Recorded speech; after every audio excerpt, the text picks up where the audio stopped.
Welcome, friend. This is Wisdom Hunter. I will do some videos on Hex Hacks, which will show you how to make hexes work better in your combat maps. So the first topic is resizing the hexes in your combat map. Why do this? Well, a common concern is that hexes do not fit well into square buildings. If you think that way, I'm about to blow your mind into smithereens. So alright, let's go straight to the map and do this. Okay, so here we are on a map of a tavern. And you can see it has right angles everywhere. But we're going to start counting the squares that are available in each space and see what happens to them as we turn into hexes. All right. First of all, we want to look up here. This is the meeting room up here. We can see that it has 12 squares. I have that written down over here, 12 squares. Here we see the office has 9 squares.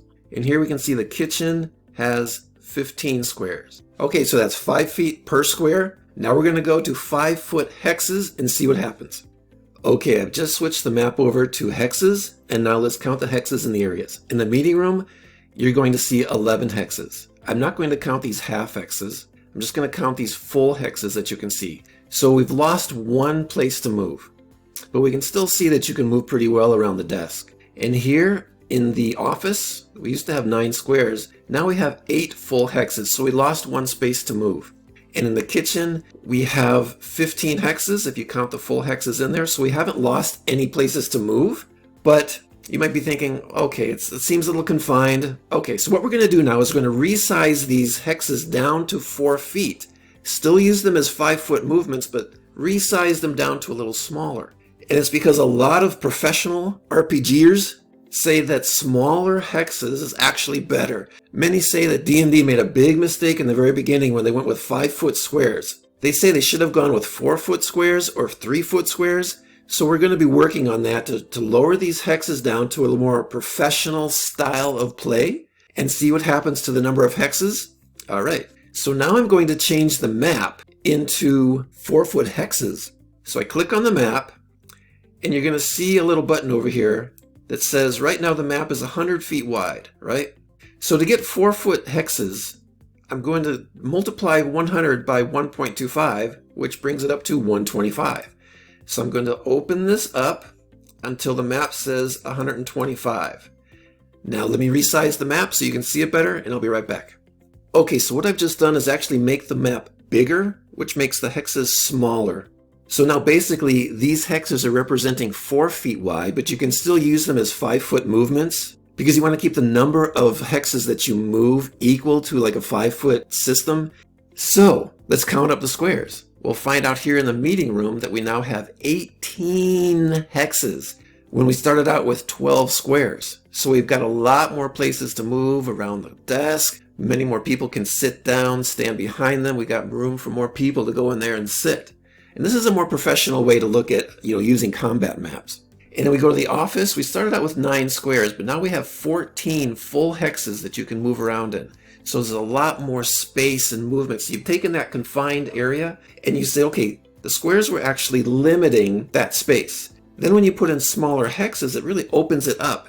And so now let's also go down to the kitchen. If we count these full hexes in the kitchen, we now have 28 hexes when we started out with 15 squares. So we have a lot more movement available throughout this whole area, which makes combat much more interesting if you have to go into that area.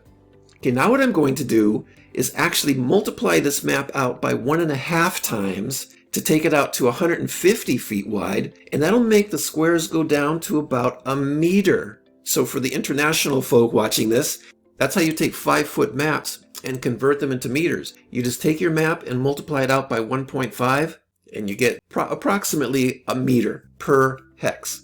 So I'm going to take the map here and now move it out to 150 feet. Let me go ahead and resize this up so you can see it better, and I'll be right back.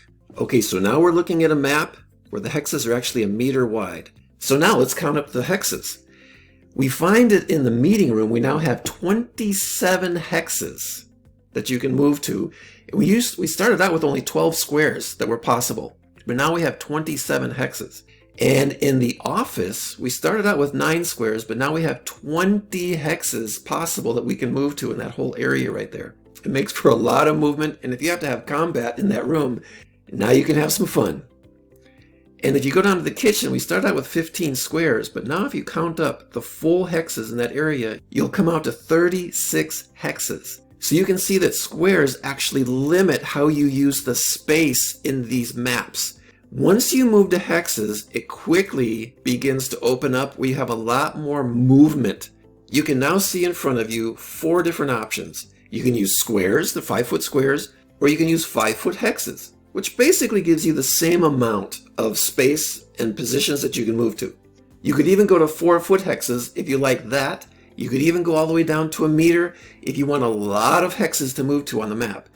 But this little hack right now of resizing your hexes, it will just make your combats so much more exciting, so much more vibrant, so much more interesting, and so much more strategic, and you get a lot more characters in there. So, have some fun. This is Wisdom Hunter. Remember, whoever has the most fun wins.